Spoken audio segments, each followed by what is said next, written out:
Welcome to Maroon Talk, the only segment dedicated for anything and everything UP Fighting Maroons. I am Fimran, batch 2010 from UP Los Baños.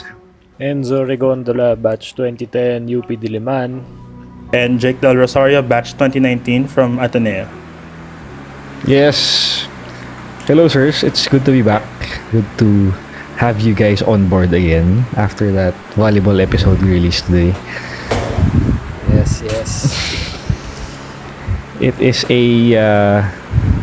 still a very slow start for the week for all of us because we just got the news, some very sad news yesterday about Kobe Bryant's passing, and pretty much all of the sports podcasts have been making episodes to pay tribute to one of the greatest to ever play the game, Kobe Bryant. And I think it is also fitting if we make an episode for us as well. Hindi ko alam kung paano natin gagawin to, pero I guess we just have to make something to commemorate us, one of the greatest players ng Lakers, and of course the NBA itself. Well, in general, basketball. Well, I think wala namang super fan sa atin ni Kobe, tama ba? Sa ating tatlo. Ako super hater ako ng LA Lakers. Same. Hard same. So never in your life kayo naging fan ni Kobe? Never. Siguro nung nag-retire na siya. Okay. Or nung ikaw, last year niya siguro, ganun. Ako, naging fan ako when he tore his Achilles. Not because I wanted it to happen, pero sobrang huge respect nung he went back to shoot those free throws. Like, di ko akalain na he would I see. put his body on the line, given na sobrang career-altering yung Achilles na yun. So, the moment he got back up from his injury to shoot those free throws, I respected him a lot more. Okay. Well, for me, there was a time din na medyo naging fan ako niya. So, I'll start with it was the 2004-2005 season. Or was it the 03 pala? 03-04 season. Because at that time, I was in... At that time, that summer, I was in LA, actually. April 2004. So, that was my first time in the US. Tapos, I spent my birthday there in LA at my tita's place. Then, yeah, of course, it's Laker country. So, dun ako namulat sa kumbaga sa fandom ng LA Lakers sports. I'm sorry. Na LA Lakers. So, I got exposed to since sila super fans din siyempre ng Lakers. Since taga dun sila. And for me, so lang. But when I got there, siyempre, it's California, tapos everyone's a big Laker fan. Yun, that was the time na naging fan ako, na I tried to copy his shot, I tried to imitate all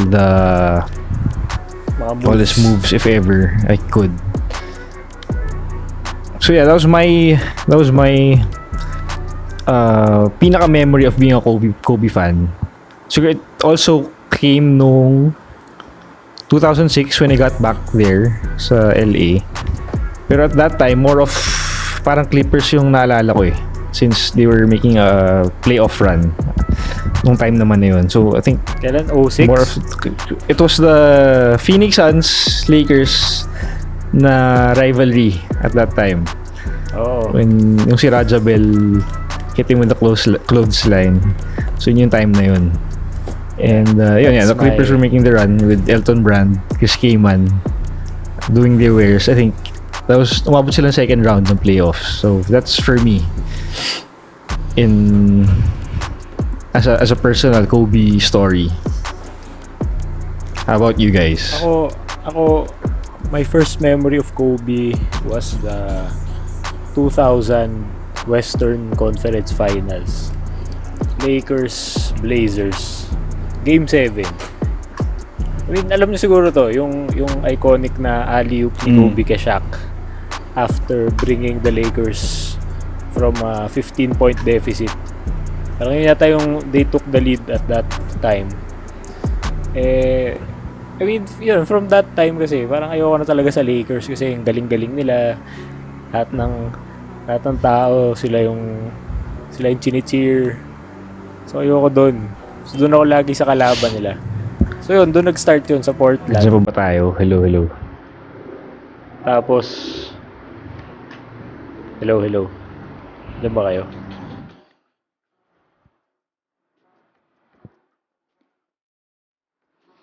Hello.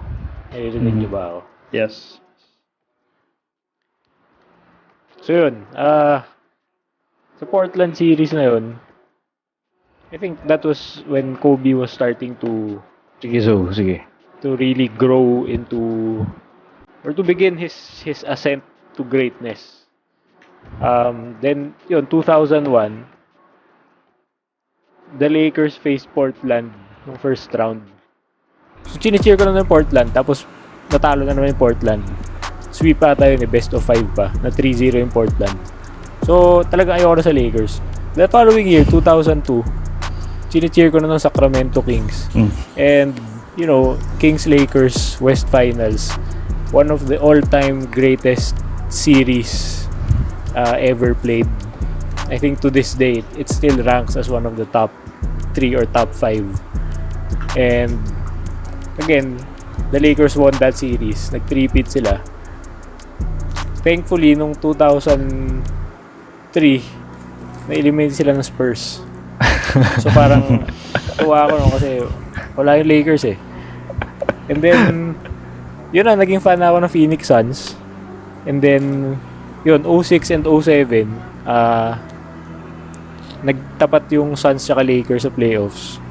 2006, the Lakers went up 3-1 against Phoenix. And yung game 4 nun, yun yung nag-buzzer beater si Kobe overtime. Suot nila yung white jerseys ng Lakers nun. Tapos yun yung isa pang iconic na image ni Kobe na pinahatak niya yung jersey niya yung pa from the side papunta sa gitna. Na-expose niya yung parang undershirt niya, di ba? Yeah. Pero syempre, nanalo dun sa series na yun, yung Phoenix, in 7 games. Yun yung favorite moment ko ng career ni Kobe kasi natalo siya dun eh. Alam mo yun, that was the time na Kobe was, siya yung hindi mo ma-doubt na siya yung leader ng Lakers. Siya yung best player ng Lakers. Hindi siya yung sidekick, siya yung main hero sa Lakers. Tapos natalo sila ng team ko. So tuwang-tuwa ako nun. Yun yung paborito kong moment kay Kobe. Of course, along the way, meron pang more heartbreak dyan, especially in 2010 when they eliminated the Suns in the West Finals as well. Pero, yun, from that, after 2010, parang na siya eh. I admired Kobe. I admired the game of Kobe. Parang na siya, all respect and recognition of what he brings to the game and how he plays the game. Yun. Nice. So, how about you, Jake?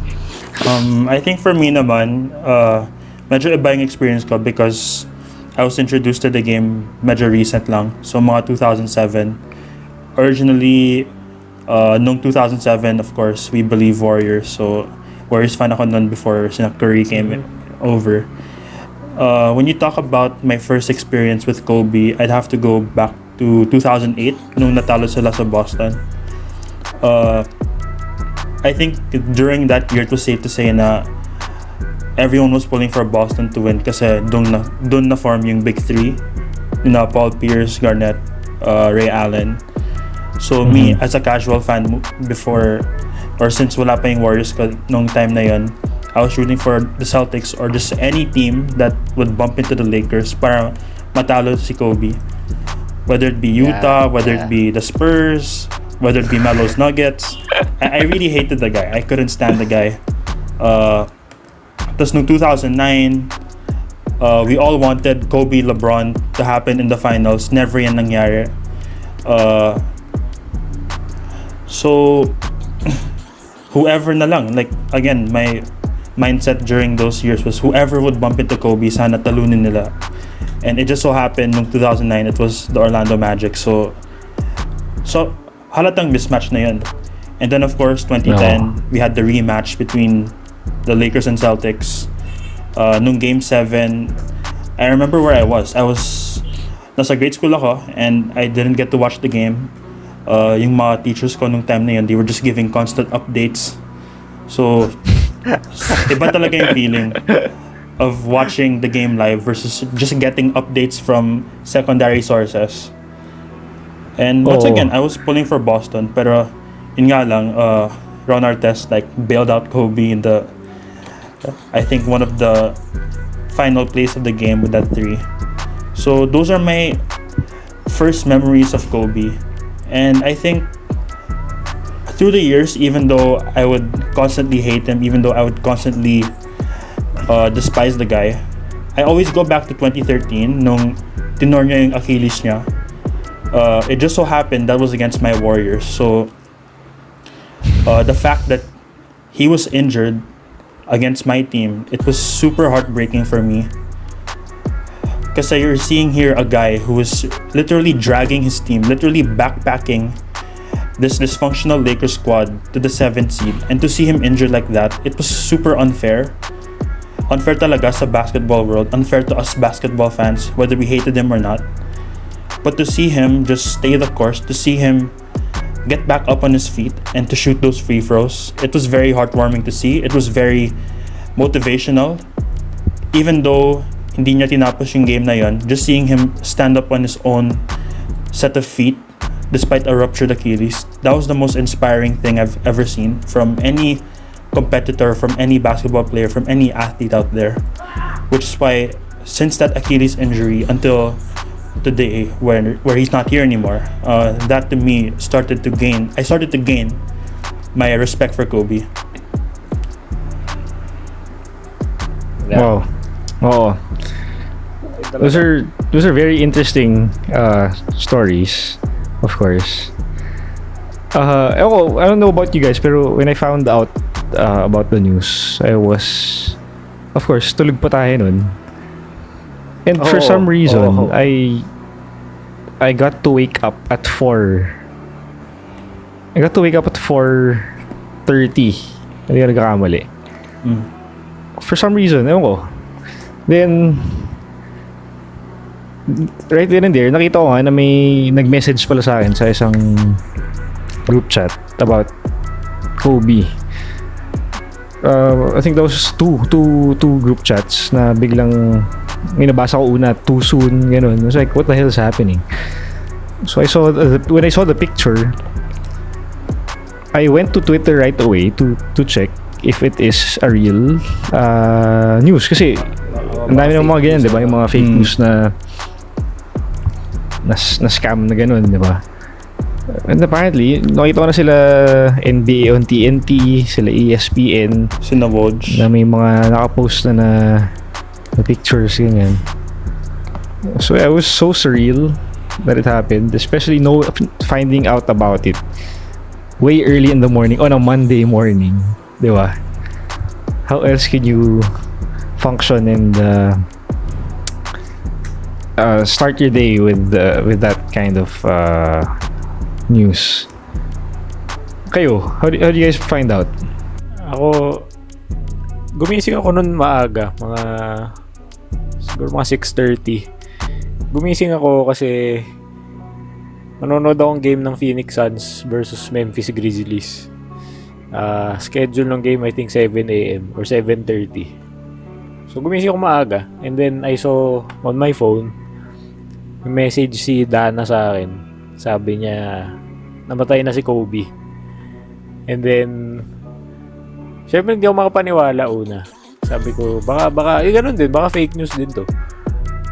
But then, yun, I went on Twitter, tapos, literally every single tweet on my timeline, ganun yung sinasabi. It's about Kobe's death. Namatay na siya, nag-crash yung helicopter. Ganun. So, daming emotions dun sa feed ko. Tapos, even when I was watching the game of the Grizzlies and the Suns, parang hindi rin ako makafocus sa game. Lalo na nung first quarter, second quarter ng game. Para lagi lang ako nakatutok sa phone ko. Alam mo yun, nagbabasa ng mga sentiments ng mga tao regarding the tragic news. So iniisip ko, parang kung ganito yung nafe-feel ko, hindi kami magkakilala ni Kobe.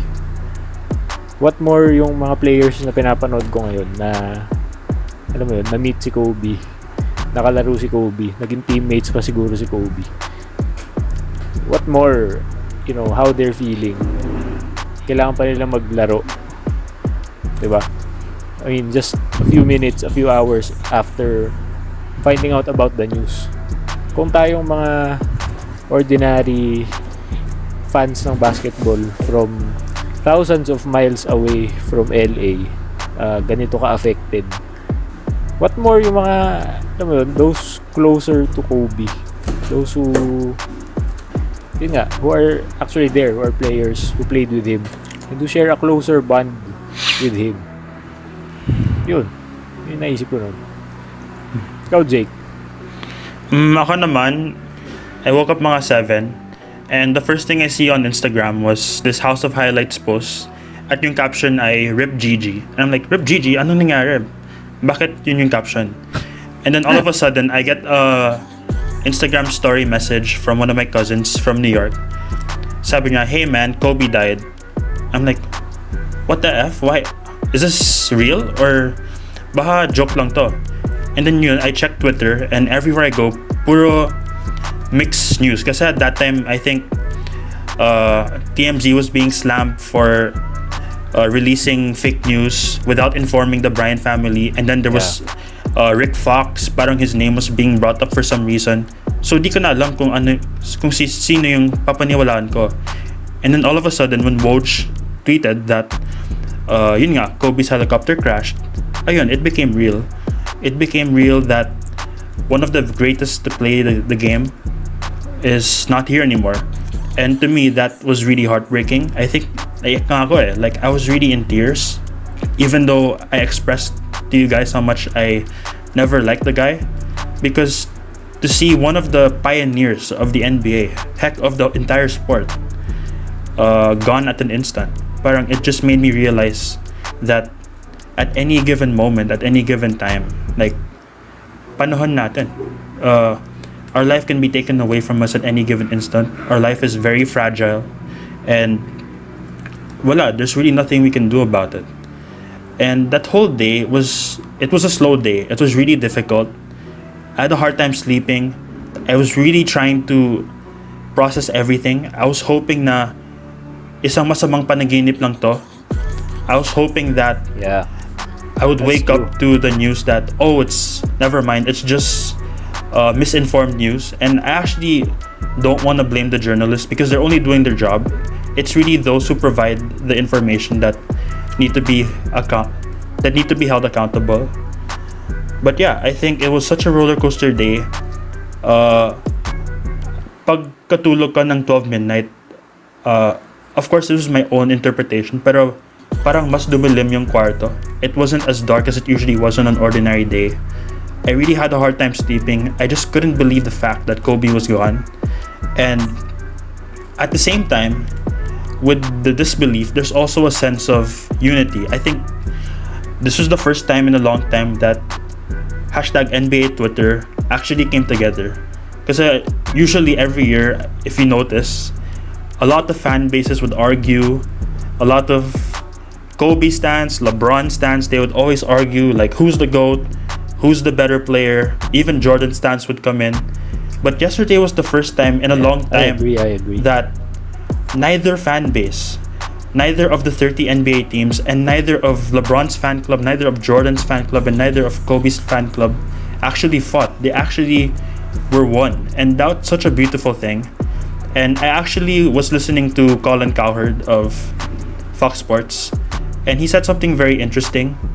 Yung sinabi niya is, we're living in such a divided world right now, with all the politics, with all the bad shit that's happening right now in our society.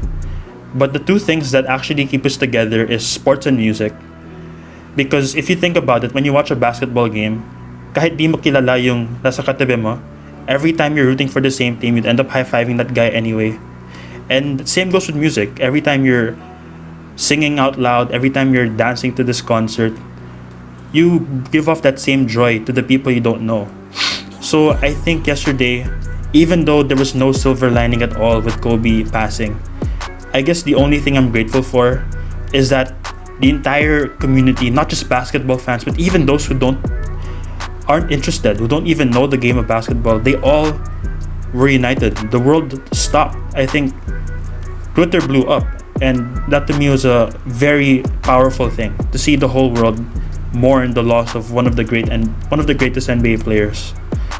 Pero despite that, I still can't believe that Kobe's not here anymore after it's been almost more than 24 hours after he died.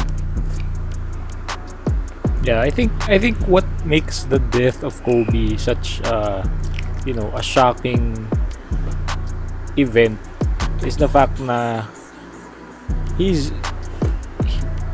kumbaga if you're gonna look at all the legends of basketball, of the NBA, he's the youngest legend, but he's the first one who passed on. Yeah. I mean, you think about it, Bill Russell is still alive, Magic Johnson's still alive, Bird is still alive, Kareem is still alive. Michael Jordan, Patrick Ewing, Hakeem Olajuwon, all of these guys, Tim Duncan, Dirk Nowitzki, they're still alive. Yet Kobe is the youngest guy in that group. Yet, ano mo yun? Nauna pa siya namatay. And I think also the manner that he died was very unexpected. I think, to be honest, Kobe's death is basically this generation's 9/11. I didn't get to grow up. I didn't know what it felt like when 9/11 happened. But I think this could be the closest thing to what 9/11 felt like, or how Martin Luther King died, or any of the iconic heroes that we know. I think this is the closest thing to such an unexpected event. Kaya super caught off guard tayong lahat with the recent passing of the Mamba. Hello, I'm back. Sorry. So, connection natin. So, yun. We've been hearing so much in the news. Pretty much everyone was on blackout yesterday. Hindi ko alam kung paano nagtatrabaho yung mga tao. I don't even know how the NBA played their games yesterday. It's like, hindi ko alam bakit tinuloy yung games, di ba? Dapat kinancel yun eh. Oo, di ba? Kasi I don't know how the players played. Yung games today, Clippers-Lakers, kinancel nila. So, Clippers-Lakers pala today dapat. yeah. So, well, at Postponed. least.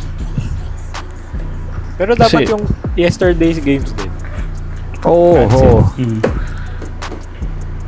Kasi yeah, nakita ko yung pinost ni Enzo na kay Devin Booker nung they were running out the shot clock and he was crying on the court after when they paid tribute. So it speaks a lot di ba? As a player, it's really hard to play if your focus is not 100% there.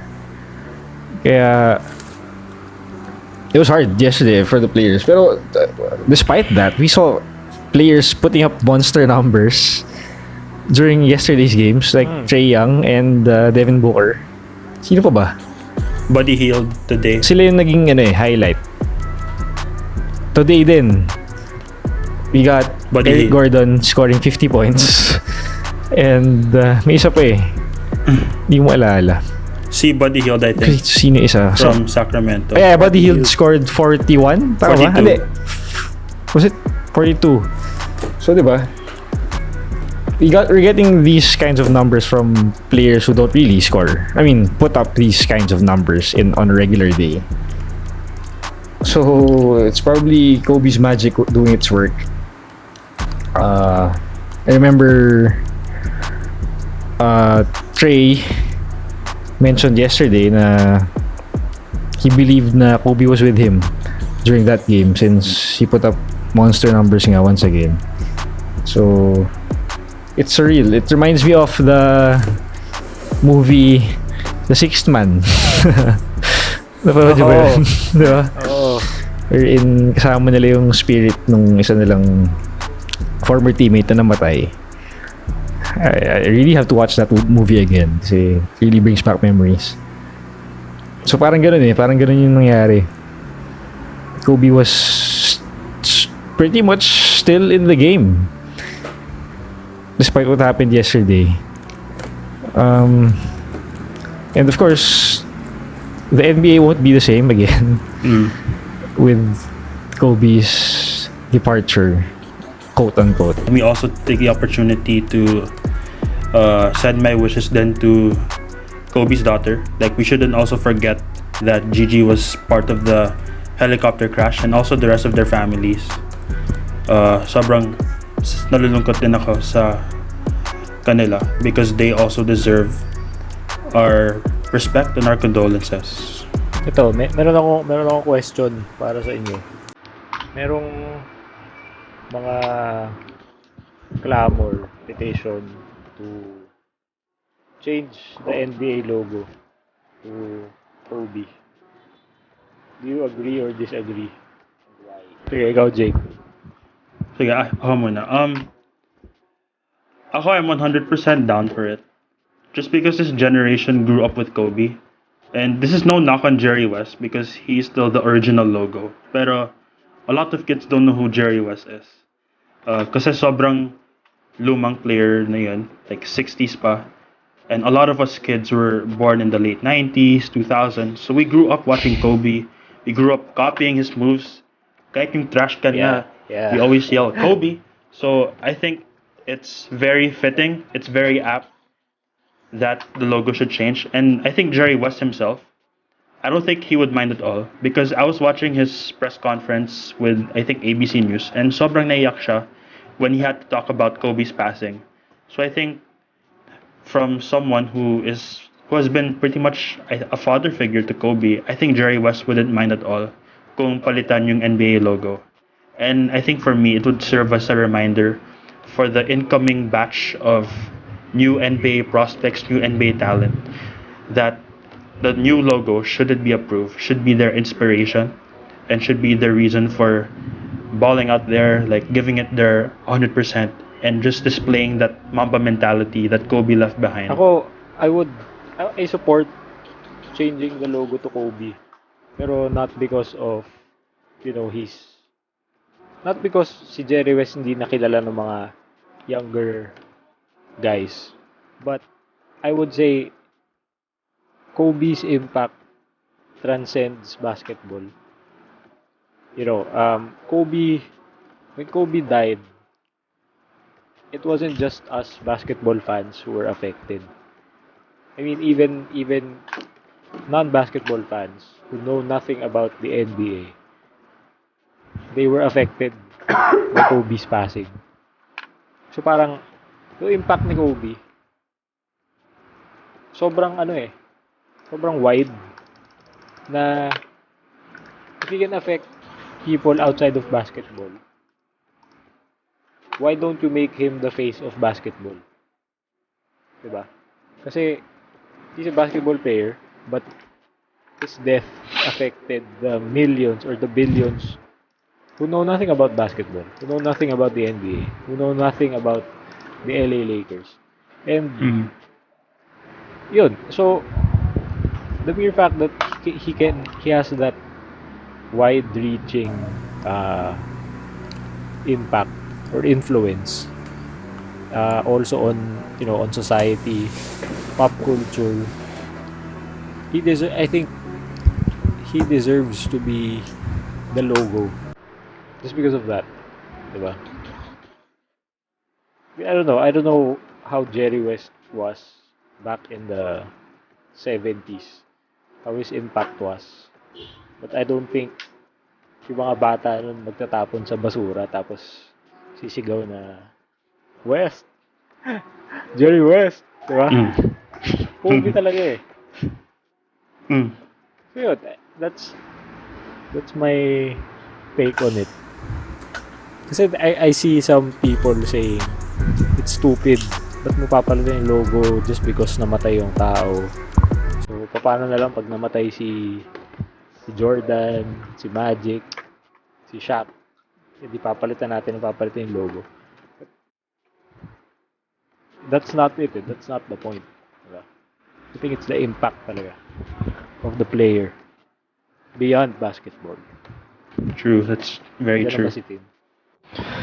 Okay, so it's just so sad na we had technical difficulties in this episode. So, I'll just finish this episode on my own since yun yan, nagka-problema. Pero very good points raised by my partners this episode. No, I like actually hindi ko alam na meron palang clamor regarding changing the logo of the NBA. So, personally, if I'm gonna change it to a Kobe logo, sa akin, I think may iba pang way that would make Kobe's legacy imprinted in the NBA brand than changing the logo. Kasi yung logo na yan has been there for years and it's already an icon na if you change it just because Kobe passed away, considering what he's done inside the court and most definitely outside the court, ewan ko, parang for me it's not the right type of commemoration for that factor, you know. Kasi the NBA has been known for that logo and yun, it's the face of the brand. So, ewan ko, para sa akin lang, it's a personal take na feeling ko there's another way to commemorate Kobe instead of changing the NBA logo for that. Pero if it does happen, I'd support it anyway. So, wala namang problema dun. So, yun. Again, thank you to Jake and Enzo for bringing up such good points for this episode. Today, I've been hearing multiple podcasts talking about Kobe's legacy. I've heard Aaron Tides podcast, Jump Through Hoops. I've heard The Jump. I've heard I'm trying to finish the Undisputed podcast right now with Shannon and I forgot the other guy. But yeah, there's pretty much a lot of podcasts dedicating episodes for Kobe, which is very understandable kasi ngayon nga he's been a big part of everybody, most especially here in the Philippines since we're a basketball crazy country. One way or another, people in the Philippines got to encounter Kobe, the name Kobe Bryant, since it really is a household name here. Whether you like him or not, he has to have impacted your life one way or another. So yeah, that's that. Again, I guess this is gonna be something hard to move on from.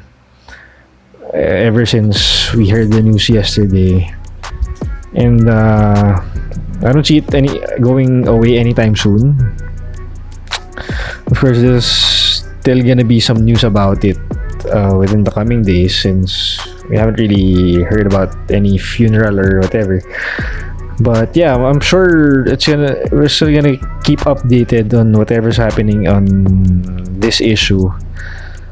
But yeah, it's just so sad that someone a lot of people look up to just goes away like that. And so I guess one lesson here is that we should cherish life, make every moment count. Just, tell your loved ones you love them.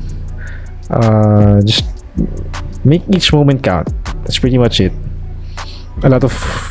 We got to realize lots of stuff because of this happening, and I guess that's one way for Kobe to once again establish his legacy as a person, as a human being, as a leader, as an icon. So up to the very last second, we know he's still the Mamba we know, and